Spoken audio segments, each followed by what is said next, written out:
നമസ്കാരം. തമിഴ്നാട്ടിൽ ബി.ജെ.പി കൂടുതൽ ശക്തമായത് അണ്ണാമലയുടെ വരവോടു കൂടിയാണ് എന്ന് പറയുന്നതിൽ ഒരു സംശയവുമില്ല. തമിഴ്നാട് സിംഗമെന്ന് തന്നെയാണ് അണ്ണാമലയെ തമിഴ്നാട്ടിൽ ജനങ്ങൾ വിശേഷിപ്പിക്കുന്നത്. ബി.ജെ.പിക്കും അതുപോലെ അണ്ണാമലയ്ക്കും വലിയ തോതിൽ ജനങ്ങളുടെ മനസ്സിൽ ഒരു ഇടം നേടാനായി എന്ന് പറയേണ്ടിയിരിക്കുന്നു. ബി.ജെ.പി വിജയിക്കാത്ത സ്ഥലങ്ങളിൽ അണ്ണാമലയുടെ പ്രവർത്തനത്തിലും നീക്കങ്ങളിലും വലിയ തോതിൽ ഒരു വിജയം നേടാൻ സാധിച്ചു എന്നതിൽ ഒരു സംശയവുമില്ല.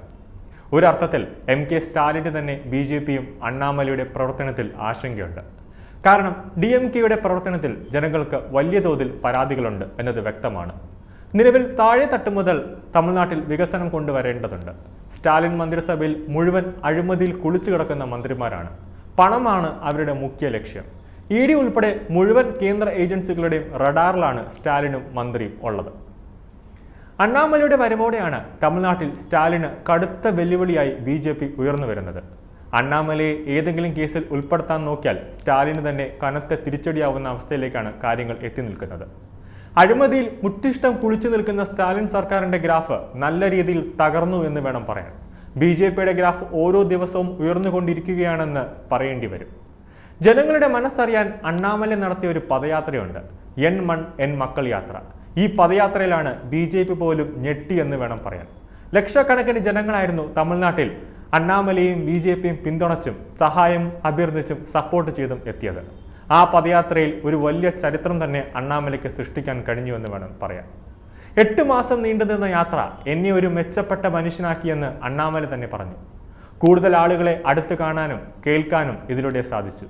ഓരോ പ്രശ്നങ്ങൾക്കുമുള്ള പരിഹാരം ജനങ്ങളുടെ പക്കൽ തന്നെയുണ്ട്. നമ്മൾ അത് കേട്ട് അതിനുള്ള നിർദ്ദേശം നൽകിയാൽ മാത്രം മതിയെന്ന് അണ്ണാമല പറഞ്ഞു. IAS നേടി ആഡംബരപൂർണമായ സെക്രട്ടേറിയറ്റ് കെട്ടിടത്തിൽ ഇരുന്നു കൊണ്ട് മാത്രമായില്ല എന്നും ജനങ്ങളുടെ പക്കൽ തന്നെ പരിഹാരമുണ്ടെന്നും നാം അത് തിരിച്ചറിയേണ്ടതാണ്. നിർഭാഗ്യവശാൽ രാഷ്ട്രീയത്തിൽ സംഭവിക്കുന്നത് വൺ വേ കമ്മ്യൂണിക്കേഷൻ മാത്രമാണ്. നേതാക്കൾ ജനങ്ങളുടെ ബുദ്ധിമുട്ടുകൾ മനസ്സിലാക്കുന്നില്ല. വലിയ ടേബിളിന് മുന്നിൽ ഇരിക്കുന്നു, ആയിരക്കണക്കിന് ജനങ്ങളെ താഴെയിരിക്കുന്നു. നിങ്ങൾ മൈക്കിലൂടെ സംസാരിക്കുന്നു, കൈകൾ വീശി കാണിക്കുന്നു, തൊഴുന്നു, പോകുന്നു. ഏതു തരം രാഷ്ട്രീയമാണിതെന്ന് ആർക്കും അറിയില്ല. ജനങ്ങൾക്ക് വേണ്ടി അവർ നമ്മളെ ജയിപ്പിച്ച് കസേര നൽകിയിരുത്തുമ്പോൾ മിനിമം ഒരു ആത്മാർത്ഥത ജനങ്ങളോട് കാണിക്കണം.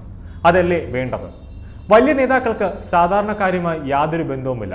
ഹെലികോപ്റ്ററിൽ വരുന്നു, പോകുന്നു, ആഡംബര വാഹനങ്ങളിൽ യാത്ര ചെയ്യുന്നു. അതാണിപ്പോൾ തമിഴ്നാട്ടിലും ഉൾപ്പെടെയുള്ള എല്ലാ സംസ്ഥാനങ്ങളിലും നടക്കുന്നത്.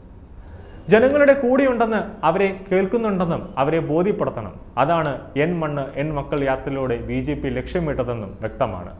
ലോക്സഭയ്ക്ക് ശേഷം ഇത്തരം കൂടുതൽ യാത്രകൾ പദ്ധതിയിടാനാണ് ബി.ജെ.പിയുടെ ആലോചന. അടുത്ത യാത്ര ഗ്രാമങ്ങൾ കേന്ദ്രീകരിച്ചായിരിക്കും.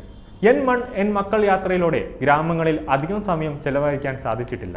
യാത്രയുടെ 2ാം ഭാഗത്തിൽ ഒരു ഗ്രാമത്തിൽ 24 മണിക്കൂറും ചെലവഴിക്കും. അതാണ് ബി.ജെ.പിയുടെ പ്ലാൻ.